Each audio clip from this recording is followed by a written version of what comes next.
start the recording now. And then we will jump in. Okay, cool. So similarly to Brian Smiley, I met Nick many years ago, and I was just reading his bio again, and I literally had to take a nap halfway through reading it. I was like, oh my God, how insane. VP of ABC, head of Mark Gordon's company, president of Lionsgate TV. I mean, worked on like dozens and dozens of amazing shows. It's bananas. So if you're writing for TV, if you're interested in TV, you're in the right place, because you are going to learn a lot. And I haven't seen him in so long, so it's gonna be so crazy. Let me see when he comes up. And yeah, I always have like this, a moment of fear. I'm like, hopefully I got the link right. Hopefully I keep the right time. But he should be coming in any minute now. Designated Survivor, The Rookie, Ugly Betty, Criminal Minds. I mean, the list goes on and on. It's so crazy. Oh no, be careful, Maggie. She said tornado warnings in Texas. I'm assuming it's Texas. You didn't say Texas. I just assumed. But yeah, and at the end, let's just stay. Again, as always, when this is over, let's just stay on and talk a little bit. Maybe I'll tell you a little bit what's going on in April. I'm trying to get to the ends, and there's so many people on. It takes me a little while to get to it. So let me just do this. I guess I could stop the recording. And let me do this. Awesome. So excited to get started with this. Again, we have Nicholas Pepper, who is, like I said before, I was just reading his bio again, and I literally had to take like a 5-hour nap halfway through, because I'm like, that is a lot. That's a lot of amazing stuff. Vice president of ABC, head of Mark Gordon's company, president of Lionsgate TV. Let's chat. Let's get started.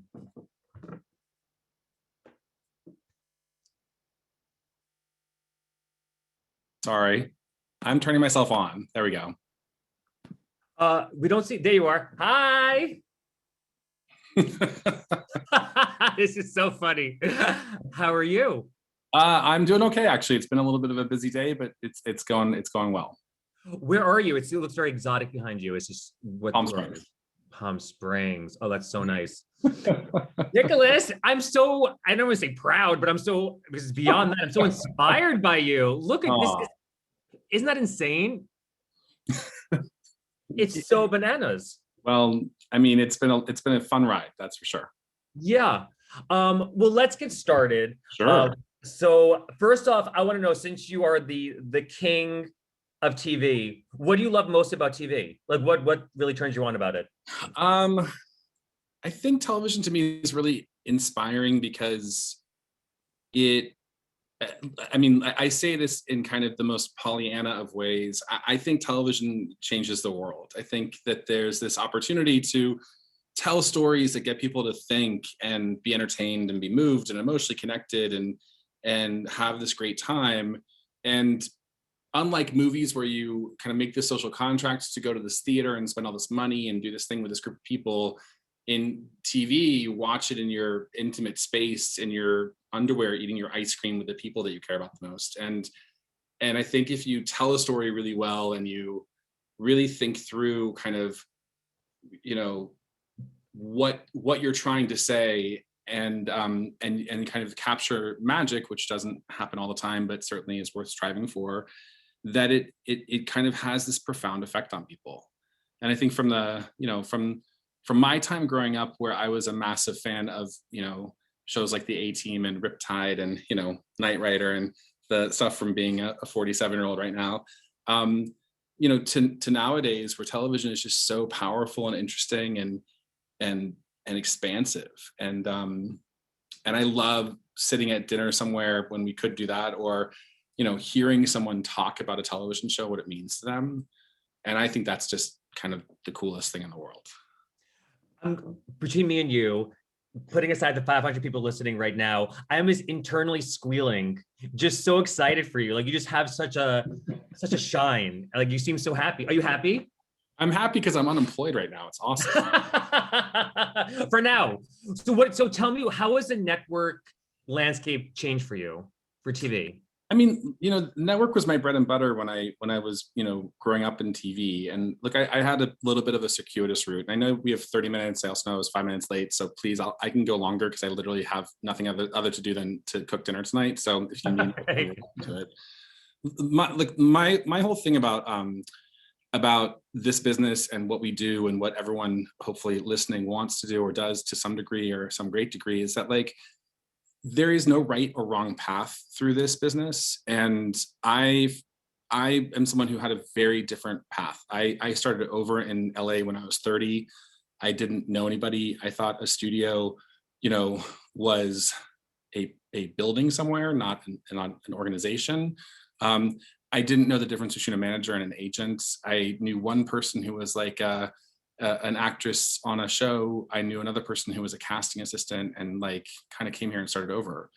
And for me personally, I think that like when I was coming up, network was everything. And it was this really interesting time over the course that I worked there where where there was, millions and millions of people, tens of millions of people watching episodes. And then at the end of my time working in network, there was 1 million people watching an episode or 2 million people watching an episode. So what's interesting to me now is to look at the landscape and say, well, does network make a resurgence? Is there an availability of free content via the networks that becomes more interesting to a country that's been kind of devastated by the COVID realities and the financial realities of the world, which is interesting. I don't really know. I think that there's a really fascinating dichotomy between streaming and premium and network, and I think that there's a real opportunity in both if people are very smart and strategic about how they approach it. I also think that there is, often a misrepresented or misunderstood or slightly forgotten about portion of the country that kind of exists from Nevada to about Pennsylvania that a lot of people in Hollywood forget about, and it's really important to be able to tell stories for them as well. So networks have done that really successfully for a really long period of time, and so I don't think one is dying necessarily. I think that we're going to see kind of a big resurgence of television and an evolution in television. And I think as some streaming services begin to die on the vine, because not everybody wants to pay for 6 streaming services, that we'll begin to see kind of the pecking order kind of emerge. When a writer comes to you and pitches to you and they're like, oh, this could be network, this could be streaming, it could be whatever you want it to be. How do you feel about that? Do you feel like it has to be in one place? Well, I mean, if I'm assuming that the majority of people here are writers, right? So maybe there's some producers, directors, actors, but also writers. The thing I would say to you is that if someone comes to me and says it can be whatever you want it to be, then that's immediately the phrase I will latch onto and say, I'm not putting pen to paper. What do you want it to be? Mm-hmm. What is your story? Yeah. How are you telling your story? And what are the limitations, which is really the difference between network and streaming. And do those limitations support your storytelling or hinder it? And what is your vision and your voice? So like, for a pitch, for me, a pitch is 7 things. It's really kind of 8 things, but I'll just boil it down to 7. It's your passion, it's the relevance, it's the tone. The 8th is a log line, which you have to have for your pitches. It's a teaser. It's the characters pitched in how their core conflict drives forward story. It's your pilot story, and it's your series, right? And the rules of your world.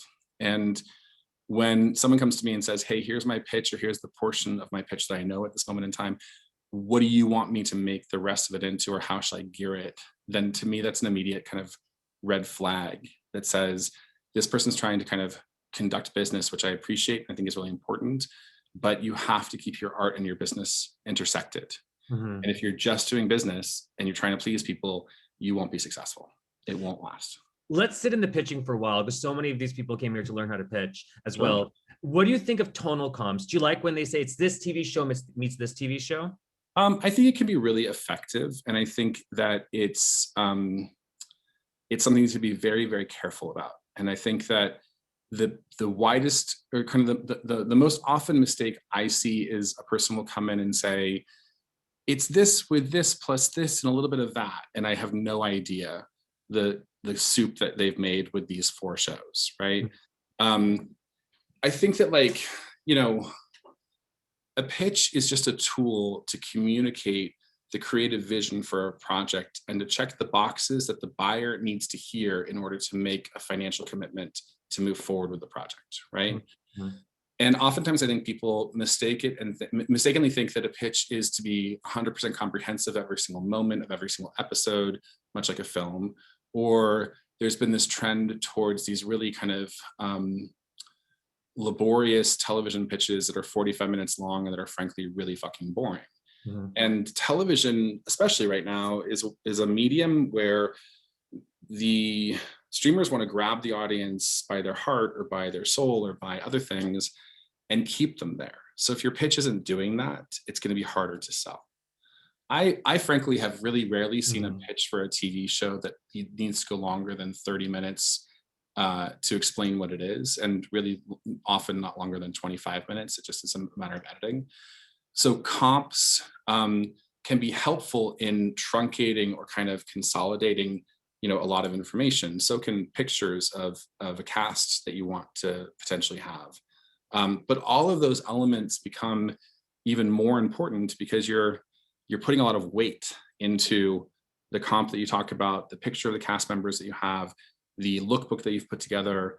You know, every word of your pitch is something that needs to be tested and stress tested and retested and tested again to make sure that no matter who hears it, they're hearing what you are meaning to sell. And what's important about that, and look, it's very easy for me to sit here after, God, 17 or 18 years of doing this with my life and say these things. It's much harder when you're breaking in and trying to get your foothold, which I completely acknowledge and I know is incredibly important to take the steps forward to begin to build your career in whatever way you want to.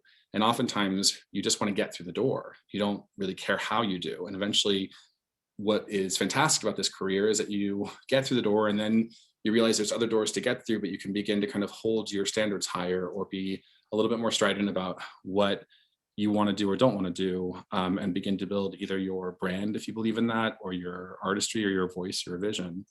Um, but what's really important to me in the position that I hold, which is either as the head of the studio for Legendary or as a producer for TV series or whatever, is that when we're out selling your project and your project gets sold, what's really important to me is that the buyer is buying the version of your project that you're meaning to sell. And if they're not, if they're hearing it slightly different and they think they're buying pineapples, but you're selling oranges, they're still fruit. They still have the same elements, but they're never going to be happy that they didn't get pineapples because that's what they thought they're buying, right? And that's what they promised all of their people that they work with that they're buying. So you're starting off at a disadvantage for moving forward. And there is an advantage to selling a project and writing a script and being in development and having that credit, even if it's unproduced. But eventually, everyone here, I'm assuming, wants to be produced. So you need to keep in mind how truly the long game of what you're doing is going to be affecting, you know, of what you're doing today is how it's going to be affecting tomorrow and your career going forward. And I guess just like, you know, working at different studios, how active is the writer throughout the process? Like, let's say you're like, yes, let's do it. It's like, okay, go away, we got this, or is it case by case? I mean, I think it depends on who you work with and what the model is. I think that things are changing even more than we really know. You know, if you're in the UK, then your model as the writer, you're not really in charge of your show. You generally have a producer or a showrunner who's a non-writer who's more in charge of your show. If you're working at Marvel, you can be the head writer of a project, but you're not the showrunner because they've kind of figured out a different kind of system to create content than most people do. The traditional modality is whoever is the genesis of the idea or the partnership who is the genesis of the idea, who puts the words on paper is the creator. And it doesn't mean that you're the showrunner, it means that you're the creator. And for those of us who kind of honor and cherish creators, which I do, and you know, one of the reasons why I love doing these types of things is because I think it's incredibly important that everybody who's on here, 495 people here, that we need you. We need your stories. We need your originality. We need your life experience. You're the only person who has this in the world. And your creative expression, your way of actualizing and realizing a story is something that only you can do. You owe it to me to figure out how to write scripts the right way. And you owe it to me to know what drama is, to know how the difference between plot and character, or all of these kind of elements. But I owe it to you to hear your stories and listen to them and try to find a way to make them happen. And so everyone who's starting out in this business, I don't think there's enough encouragement that, whether it doesn't matter who you are, it matters that like this is a business that feeds on fresh perspective, singular point of view and creation. So to answer your question, you come in, you pitch me a show. I consider you the creator. I look at your resume and I have an honest conversation with you. And I say, Joey, I think that you're an amazing writer. I think that you have an incredible pitch. We really want to go forward, but you do not have the experience to be the showrunner. And it's not because I don't want you to be the showrunner. It's because when you become the showrunner, then you are all of a sudden in charge of anything from a $3 million an episode show to a $15 million an episode show. You have no business experience. You've never been on set before. You don't know what you're doing. Why would I give you $100 million to make a television show and to run it from a managerial point of view when you don't know how to do that? And a creator will say to me, hold on a second, let me tell you why. And if they have a good reason, great. I've made first-time creators showrunners before. Most of the time, after we talk about it, they realize they need a partner. They need a senior level showrunner to come in, and then we together look for the right person who won't take the show away from them, who will be on the same page with the creative vision of the show, who will teach them what they want to know, whether they want to be a showrunner or not. Sometimes writers just want to create the show and move on. Some other writers want to learn how to run shows. So we work together to build the television series as a business that can last versus make people feel good and create a system that doesn't work. Oh my God, I love it. What's on your wrist, by the way? Is it a tattoo? Tattoos, yeah. I thought it said Joey. It says Mercy. I was like, give a tattoo of Joey. I love it. So, okay, you were talking about like bringing in like yourself. How important is it when a writer starts pitching to you to start with why they're the perfect person to write the story, their inspiration, what connects them to it? Do you like that he's in? I think your personal passion, your personal commitment or connection to the story that you're telling is probably 60% of the sale of a project. Wow. Dang. Yeah. So if you're telling a story about the first female governor of Arkansas and you have no personal connection to it, you just think it's fascinating, then all of a sudden your grandmother becomes the first female governor of Arkansas and it's a biographical story and you love your grandmother more than anything else. Yeah. We are a business of fiction, and I believe that there are elegant fictions to be created that are not necessarily lies, but that help service the process of taking your project forward. But if you have not, I think it's more about the kind of converse of it, that if you have not convinced me that your be all and end all is to write this story and bring this story to life and change the world that you live in, there's no way I'm going to go forward. Wow. And how long should they spend talking about that at the beginning? 15 seconds?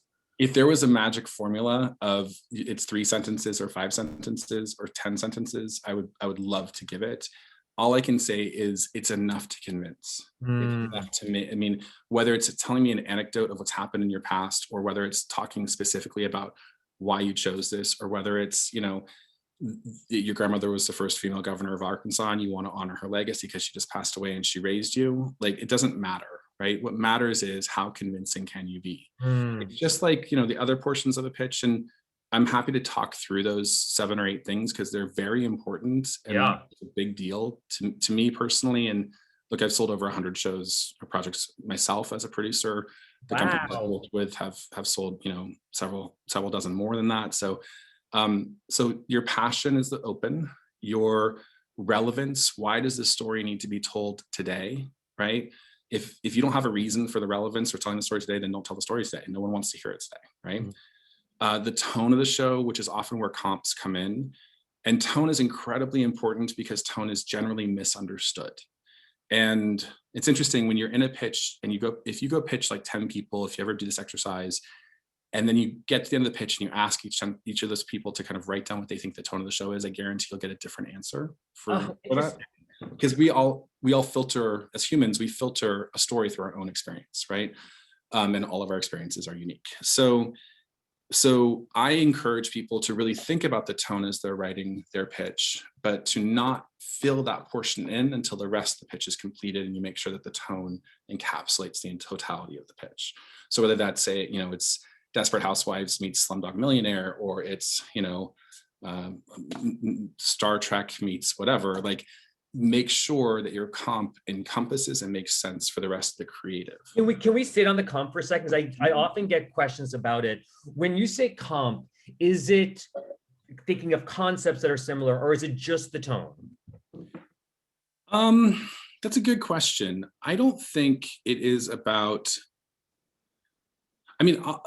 this may be a controversial way of saying it. Sorry, I was turning on more light because it's a little bit dark. I don't like comps personally. I think comps generally are unsuccessful in making the project that you're pitching feel more understood or knowable or accessible by a buyer. And I think more often than not, comps make the project feel like it's the second banana, that something has already happened that is enough or more important or more successful than possibly this show will be. So I think it can actually be a little bit of a detriment. Tone is, to me, I define tone as the overall kind of emotional event or feeling that I have after watching an episode of the show. So I try to look at it from that point of view. Does that make sense? Oh no. Hi, I'm Alex. Oh, okay, Joey, you unfroze. Sorry, my internet froze, and I was like, he's telling a story. Just keep smiling. Maybe it'll come back up. Yeah, sorry. So tone to me is 2 sentences of a pitch. Tone to me is boiled really down into let me tell you the tone of the show, so that the executives that you're pitching to will take out their pen and paper and they'll write down tone and underline it and write down what you said. Because anyone who gets lost in a long explanation of tone has actually not figured out what the tone actually is. Yeah. Does that make sense? Yeah, totally makes sense. Yeah.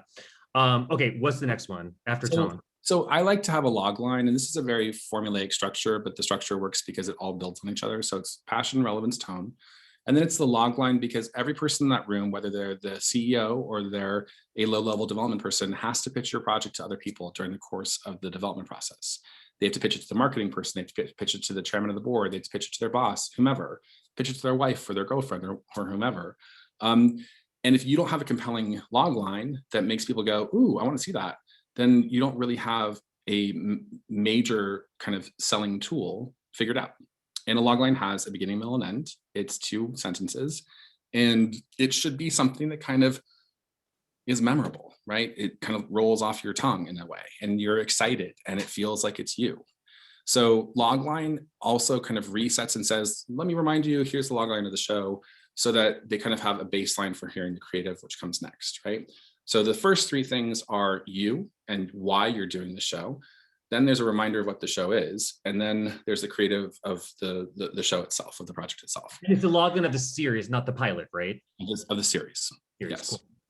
So then in the creative comes your teaser. I like teasers because I like to know that the writer who's going to be putting words on the page and that we're going to be possibly making in, a 5, 8, 10, 15, $20 million pilot and a maybe $100 million series can tell an exciting story. So whether it's a psychosexual thriller or a big action adventure or a, sci-fi off-world event or a tiny little character show, what happens in the first few moments of your story? For me, in the studio and in a producing perspective, it gives me an idea as to how you tell a story. For the buyers, especially in streaming, it gives them an idea as to whether or not you'll be able to grab the subscribing audience and hold their attention through the tune-outs that invariably happen. Subscribers want a promotable show that the platforms want a promotable show that the subscribers come and see and then stay with and keep staying with and keep staying with. They want them to binge. So when you pitch, if you're giving them a bingeable show, which doesn't mean fast, it doesn't mean crazy, it doesn't mean over the top, it just means exciting and interesting, dynamic, emotional, in a way that fulfills the artistic vision of what you're trying to make. then they're more apt to buy the show because they look smart for buying something that feels like it's going to retain their viewership over the course of the episodes to come. So the right? teaser really does have to embody what the series engine is. I mean, if you think about some of the best teasers, the best openings of every show, of any series you've ever seen, they to me encapsulate the relevance, the tone, and really the message of the show. Mhm. Absolutely, yeah. And if you think about like the opening of Desperate Housewives, or you think about the opening of Friends, or you think about like opening of Game of Thrones, or Breaking Bad, which to me was the penultimate, like the ultimate, like the best crafted show on television of all time. When you go back and watch the first 5 minutes of a show, you see how brilliant it was, because it really told you what you were going to see from that and on. And I think that kind of brings kind of three things to the forefront, which I would love to touch on. If you don't mind, I'll just Yeah, please. My God, it's like a masterclass in TV. I'm obsessed. So taking a step back from a pitch and thinking about content in total, I want to encourage you all to think about three things. One is relevance again, that storytelling always is more important or more resonant or more successful, more dynamic, more awarded when the story you're telling has resonance in the world that we're living in today. So the relevance of your storytelling in your pitch, the relevance of the project in the world, very important. I think the other thing to really think about is one of the reasons why people stay with shows that they love is because the experience that they have when they watch the episodes is remarkably consistent. So consistency is something I like to put in people's brains, because it's totally fine to change the rules, bend the rules, change the dynamic. Atlanta was a show on FX that did that beautifully, right? But you need to have a very strong, consistent concepts and execution to keep your audience coming back. There are, last year, I think there were 900 television series on the air. Next year, there'll be 1,200. Wow. By the time we hit 2025, there should be over 2,000 new shows on platforms, air, whatever, a year. Yeah. There's so much to go watch. And if you ask your best friend why they stopped watching a show, don't try to prompt them, but it's a really interesting social experiment. I find when someone says, I don't know, I stopped, I don't want to watch anymore. If you dig into it, I guarantee you it's because the episodes became inconsistent. Mhm. That the experience that they had in their underwear eating their ice cream in their most sacred place was violated, right? And not violated in a way that was earned like Atlanta would do, but violated in a way that like the performances weren't great, or the production value wasn't great, or the storytelling wasn't great, or just felt different, right? We are creatures of immense economy. Humans are creatures of immense economy and habit. If we give we give the viewing public a reason to economically form a habit, and I mean economically in terms of the expenditure of energy in life, people will follow you to the ends of the earth. Look at how many people watched daytime soaps for so long. Mhm. Look at how many people watch NCIS. It's not the best show in the world, but it is remarkably consistent, right? So I talk about relevance, I talk about consistency, and I also really hit this home, and I don't mean to in a kind of pedantic way, but we are in the world of entertainment. Our job is to entertain. Our job is to make people feel, to make them laugh, to make them cry, to break their hearts, to be amazed, to not believe their eyes or their ears. Never forget the power of being entertaining in a pitch, in a meeting, in a conversation. I mean, it's something that I'm not a storyteller in terms of a writer. I'm a storyteller in other ways. I like being entertaining. I like being passionate and energetic and having a good time with it all. And I think oftentimes it becomes such a desperate desire to succeed. And I completely understand it. It's really hard to make it in this business. People really want it and really want it badly. But don't forget that your job is to entertain, not to beladen or educate or. Can I ask something? Yeah. So what if you go into, so you're at the head of the table, at the conference table, you're on the Nicholas Pepper throne, the writer comes in and nervous. You could tell they're nervous, is maybe one of the first pitches. Like, what would you do if you see a writer who doesn't, it's hard for them to exude that energy, or they're nervous? Should they bring in a partner that's a little bit more dynamic? Should they be the pitching? Like, how can they kind of hedge their bets when they get in front of you? I mean, I like to think that I would make I make writers feel comfortable in those meetings. And I mean, to the point of like, I don't believe in sitting at the head of the table. I believe it's sitting in the middle of the table because it establishes some faux power dynamic that doesn't, I mean, Hollywood's based on a lot of like bullshit status that doesn't mean anything. So let's just remove that. I love to tell writers one of my favorite stories, and I don't know if she would kill me for telling this story or not, but for a short time when I worked at ABC Studios, I covered Shonda Rhimes' deal. And I remember when she was pitching a scandal to ABC, and Shonda had created Grey's Anatomy, which was arguably the biggest success of all time on ABC's air. And, you know, this is a person who literally doesn't have to do anything, and whatever she wants to do next is greenlit, fine, whatever, right? Shonda has put an immense amount of time and effort into writing the pitch for Scandal. It's a beautiful pitch. And she comes in to pitch us and she looks at everybody and she says, I still fucking hate this part, so I'm just gonna read it. And she picks up her paper and she goes like this. So Olivia walks into a room and there's a baby crying. And that's how she pitched. Like this. Wow. Well, let me ask, is it just the confidence of being like, listen, I don't, versus like trying to pretend that you're somebody? Well, what makes people nervous in this situation? Power, remembering what they're doing to make sure that they communicate in the best way possible, and probably some form of childhood trauma of like wanting to perform for the people of power in the room, right? Yeah. So I can't control what's happened to you in your past, and that's for all of us to pull from our own damage to tell the best stories that we possibly can. What I can say is nobody gives a fuck if you read your pitch. Read your pitch. Just walk in and say, listen, I'm super excited to share this with you. I don't want to forget anything, so I'm just going to read it. If I skip something, or if you didn't hear something, let me know, I'll go back. Like, they're just people across from you. There's no difference between them and anybody else, right? And I would so much rather have my writer stumble over something they're reading and make sure they get everything off the page and into the spoken word than try to remember something that they're not supposed to, they're not necessarily actors, they're writers, right? And then forget something, and then you have to go back and like fill this in that was 2 pages before so that this thing right now makes sense, and then you've lost everybody. Because the biggest and most important message that I can communicate to anyone, from the people who I've pitched with thousands of times, the biggest creators out there, every person falls prey to this, it is confusion. The second you've confused someone in a room, you've lost them. It does not matter how big you are, how many awards are on your credenza. It doesn't matter how great your pitch is. People are looking for reasons to say no a lot of the time, right? Hopefully you get to a place in your career where where more often than not, people are looking to say yes than no, because that's kind of the kind of bridge of success that a lot of people begin to experience. But if you confuse someone, why am I going to give you $100 million to make me confused? It just doesn't happen that way, right? So if a writer's pitching and they're just going off the rails and they know internally like it's going bad, is it better for them to stop and like, before I go on, is it better for them to accept? Yeah, okay. And if you have a good producer or a good studio executive, I can't tell you how many times I've stopped pitches in process and said, you know what, I love you so much, Joey, but you know what, we forgot a section. So guys, we're going to go collect ourselves for 10 minutes, then we're going to come back in and start the pitch again.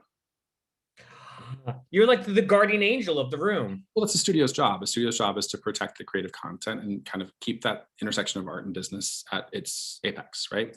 Yeah. But why there has to be this kind of faux bullshit bravado, I want to say strategy, but that's not the right word, like this processional, like performance thing, just so these people across from you on the couch can feel more respected. Like, they're the buyers. They already have all the power in the world. They can say yes or say no. Why not take the power back and be as strong and as committed and as passionate and as communicative and as clear and as thorough as possible? I mean, look, like, a lot of writers ask me how to build a career, right? How do I find my way in this business? And I can't answer that question from a writing perspective, because there was a short time I entertained it, and I had been an actor for 10 years and I did not want to do the artistic thing again. It's really hard to take agency over your life when you're an artist, because art is ephemeral, right? But one of the ways— What is it? What did you say? What's that word? Art is ephemeral. It's vapor. It doesn't— art is not— art is not a corporate ladder of I'm going to be a manager, then a director, then a vice president, then a president, right? Yeah. Art is not a profession that necessarily pays a 401k. It's its own endeavor. Yeah. And artists, the way for artists, I believe, to have agency and autonomy over what they do is by being the leader in rooms that they go into versus the employee or the follower. So the creator of a show who has mastered a television pitch, whether I think it's brilliant or not, doesn't really fucking matter. What matters is you think it's brilliant and that you've done all the work you can to make it as clear as to what your intention is with your show as possible. And then if an artist, specifically writers in this case, can work as hard on their craft and their talent as their ability to walk into a room and claim their space, which means I fucked up that that paragraph, I'm gonna go back and start again, or I'm gonna pitch it like this because I need to read it, whatever it is, then you will find the people that want to work with you because of your storytelling and your art versus they want to work with you because of how you present in a bullshit like ceremony. Yeah. And that to me is where a business and art and a career gets born. When you find your people, your tribe to join up with, who see what you see and who have a commonality of experience and desire and who want to do the shit that you want to do. I mean, it's a really kind of oft used term, but Hollywood is just high school with a lot more people and a lot more money. Yeah. And you got to find your group, right? And you can flip between cliques all you want, but the more solidified you are in the clique that you vibe with, the better you do. Oh my God, do you see what these people are saying about you? Somebody said that they love you. Somebody said they're obsessed with you. I'm like, oh my God, this is insane. Well, okay, let me ask you a question. Wait, are you done with? So you have the log line, you have the teaser, right? And then you have characters. And I'll try to jump quickly. I can talk too much. I'm used to doing this over. No, I love this. So characters are pitched. Characters that you pitch are the core characters to the pilot story that continue on into series, right? And when you pitch a character, I like to show a picture as a type. I don't like to show Brad Pitt and every other movie star in the world because it seems stupid. But who do you really want, or who do you really think looks like they have the essence or the emotion or the vibe of the character? And I'm far less interested in the character's backstory. I want you to know the backstory. I don't want to be told the backstory. What I want to know is, what is the core conflict that drives a character forward through hours and hours of storytelling? What's the thing that the character wants? What's the thing that the character is not going to be able to get? That core conflict that will drive that character in life and death circumstances for all of these hours of television that we want to make with you. The best example. So in the pitch, when you're giving the list of characters, do you want them to talk about the conflict for each one? Like what's kind of in the... I think for the major characters that are kind of, I call them POV characters. This thing is a good term, but the characters that drive that drive the story for the most part, especially in the pilot, I think it's really important. I think like you want to start with your lead. So Walter White is, as we all know, is a high school chemistry teacher who's falling behind on his bills, is in a great marriage that's really tough because they're working class, working 2 jobs. His son has significant challenges, and he's having to face the fact that he just has a diagnosis of cancer. So that's all I really need to know about Walter White. But what's fascinating about Walter White is he is a man who knows deeply that he is really good at doing incredibly bad things, and that with his intellect and the stakes that the circumstances that he's in will serve to drive stories from an emotional point of view for hours and hours of television. Like, I'm not doing the best job pitching today of him as a character, but boiling down why we are emotionally compelled by the lead characters because of the conflict that drives them forward signals to me that it's a TV series. It's a trick in pitching, right? Simply just saying, hey, this is where they're from, and this is what they look like, and this is what they like to eat for breakfast, tells me nothing about the storytelling of your show. Telling me why this character is going to be so fucking compelling to watch for hour upon hour upon hour guarantees me, the buyer or the studio, whomever, that there's a series here versus a movie or a play or a novel or a poem, right? And to me, it says this writer has deeply thought about how the lead character is going to proactively drive conflict in the storytelling that we must accomplish to be able to make these television episodes. Does that make sense?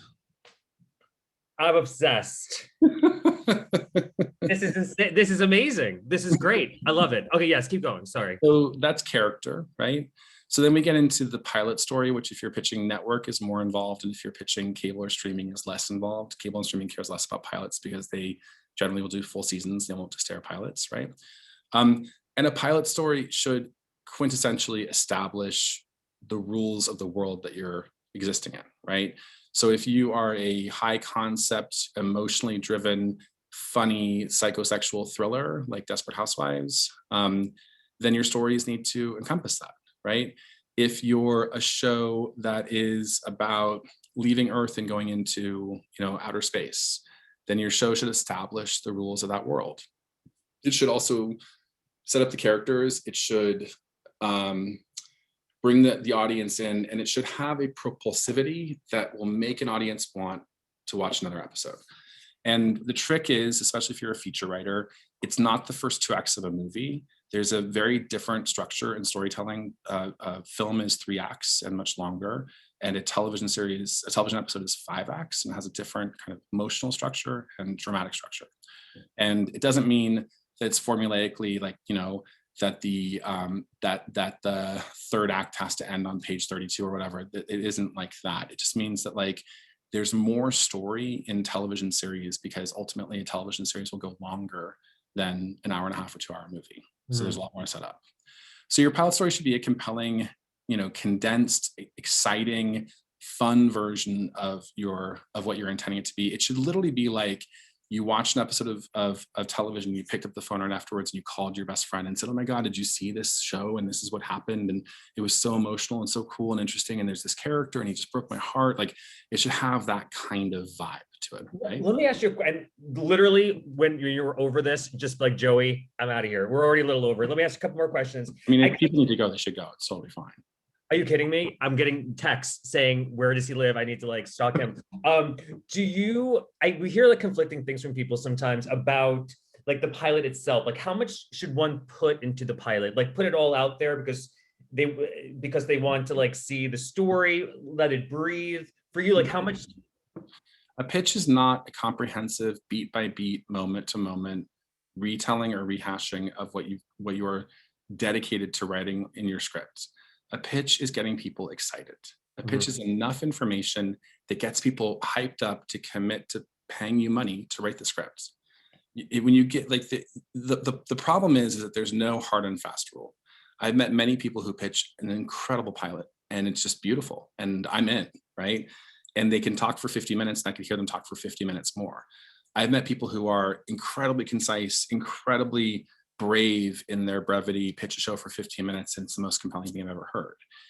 The most important, a pitch is not about how much information you give them. A pitch is about how much information you know for sure.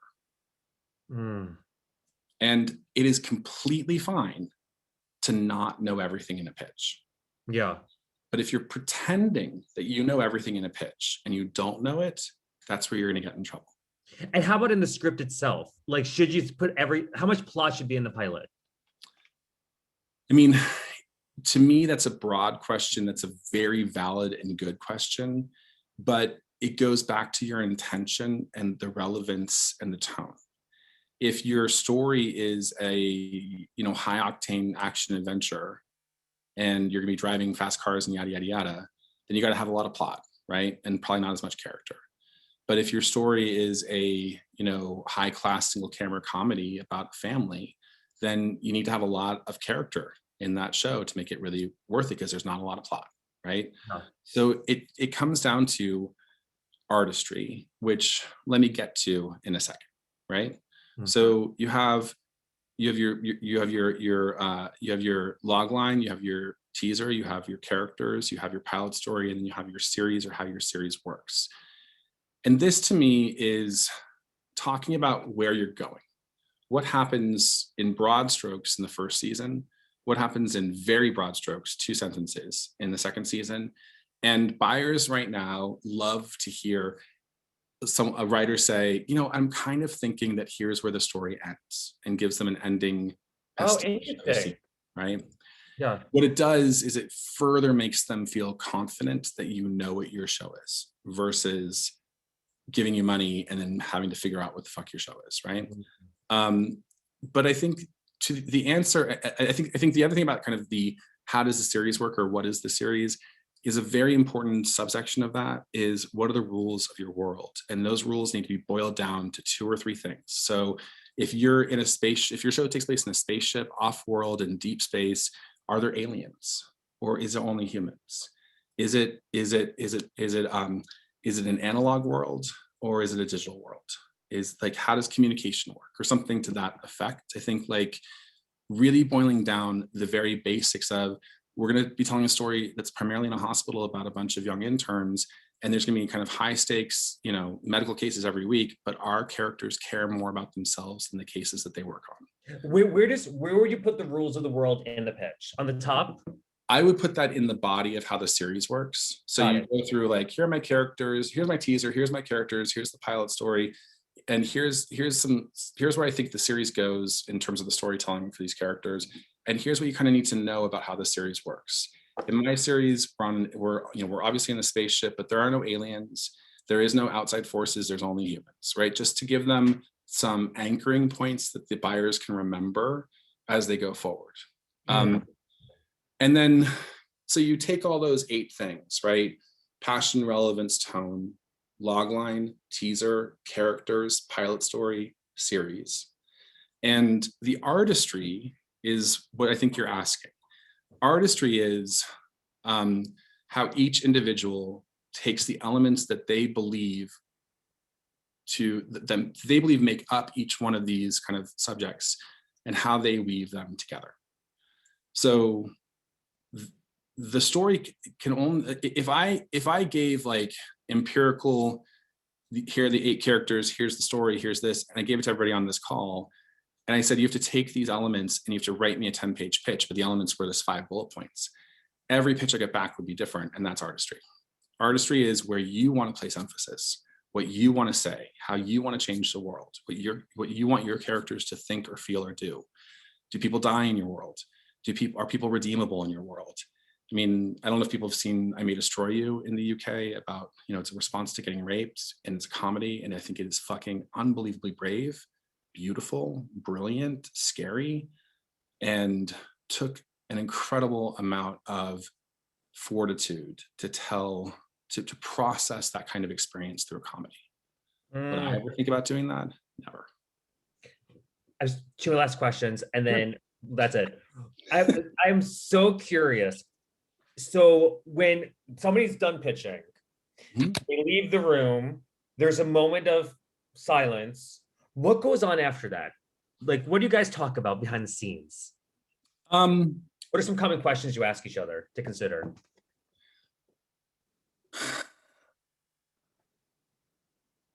I mean, to be truthful, so at Legendary, when I was there with my executives, we would kind of probably process around 3,000 ideas, pitches, articles, books, one-liners, conversations a year.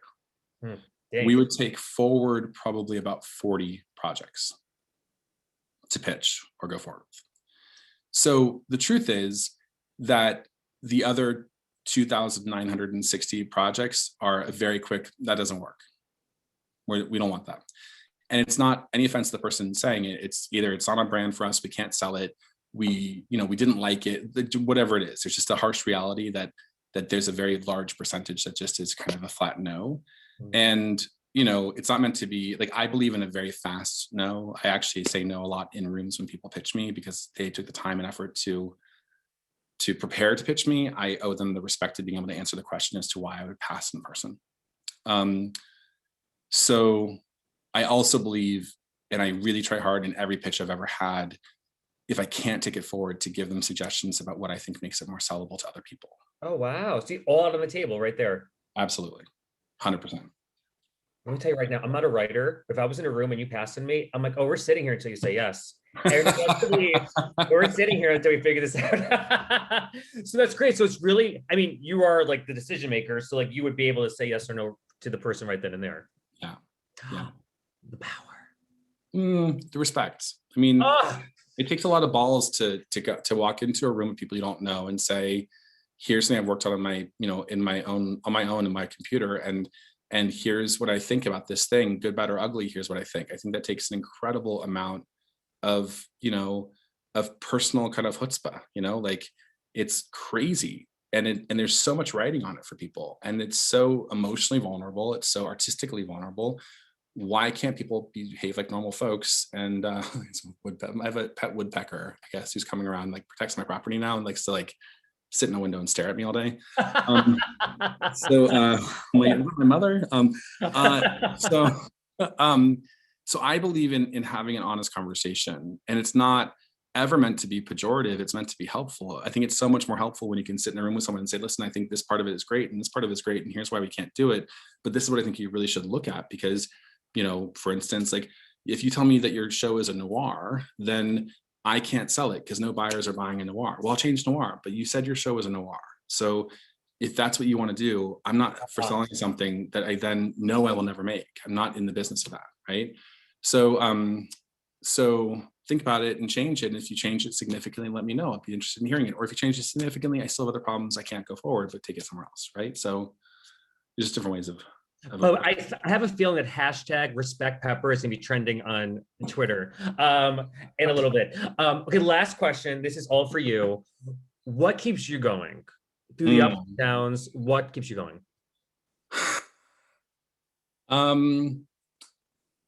I want to make a couple jokes, but I'm not going to. Oh, no. Yeah, well, good. Yeah. What keeps me going is a couple of things. One that I still just fucking love watching TV. That like, no matter how tired I get or how like overwrought I am with the bullshit of this company or this job or this world or this business or whatever, like watching WandaVision, which one of my classmates from Yale was on, it was so great to see her. She played this character named Agatha Harkness, and she was so brilliant in it. And it was so fun to watch someone play like that, but it was also so fun to watch whoever conceived that show to develop it in the way that they developed it. And talk about a vision to kind of, I don't know if people have seen it or not, but to start where they started in kind of these 1950s sitcom to where they got to, just conceptually, I was blown away and had the best time watching that show.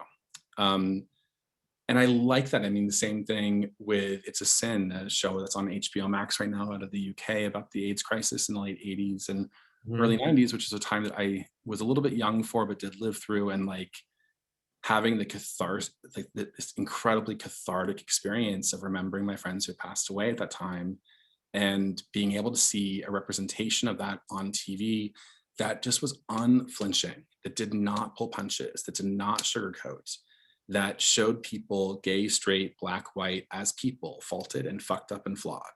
It just gave me a lot of hope that there are people out there, and Russell's amazing, but like that there are people out there who do that. And that's really exciting. It's so trite, but I will say, like, reading something where I put my pen down and I kind of curl up and just want to read it. Wow. And I'm dyslexic, so it takes me about an hour and a half to read a script. I have to usually read it twice to comprehend it. I have really severe learning disabilities. It's always been a hard thing for me. So to really get into a script is hard. And I don't know why I chose a career that's basically about having hours of homework every night. That was the subject for my therapist. But I think it is, like, I mean, to go back to what I said at the top of this, like storytelling, it saved me as a kid. I grew up in the middle of nowhere in Northern California where I had to walk 10 minutes to my closest neighbor, and watching stories kind of provided me a world to go into and allowed me to kind of get through depression and get through my own internalized homophobia, and to realize that there's so much potential out there. And when I was 13, my mom, I grew up with nothing, or very, I guess, lower middle class is a nice way to put it. And my mother, she got pissed at me for watching too much TV. So she cut the cord with a pair of scissors, and she screaming at me, there's no future in TV. There's no future in TV. Go outside and play a sport. And I remember that and thinking, like, but there is, because the television is a kind of a window into so many worlds and so much potential for people to have a life. And that's what it was for me. So being able to hopefully have a hand in doing that for other people is pretty awesome. Who wants to be his best friend? One of you. This, oh my God. First off, you're Benjamin Buttons. Like you're reversed in age. Twice too. No, literally, just vibrant, glowing. This was amazing. Stuart says, I want to adopt him. I love him so much. This is so great. Nicholas, thank you so much. This has been literally a masterclass in 45 50 minutes. It's a pleasure. I love doing these things. The last kind of thought I would leave everybody with is that, like, we've all been through something really fucking rough this last year. It's going to continue, and there's more of a need for entertainment than ever before. There's more of a desire to take chances, to break barriers, to do things differently than ever before. So be fearless, make things, write things, shoot things, put things up. I think in the Hollywood community, especially, there is a very strong and acute awareness that we have to embrace all the differences in the world, that diversity and inclusion is not just a statement anymore, and that no matter where you come from or what your experience level is, you know, there is a desire to see it. And so it takes a fearlessness to kind of step out of the shell and present, but I implore people to be fearless as they go forward. Stay with us forever. I'm literally gonna write you a 10-page email tomorrow, just gushing over you. Everybody stay on for a bit. Nicholas, thank you so much. I'm obsessed with you. I love you. And we'll talk soon. Okay, thanks guys. Bye, see ya.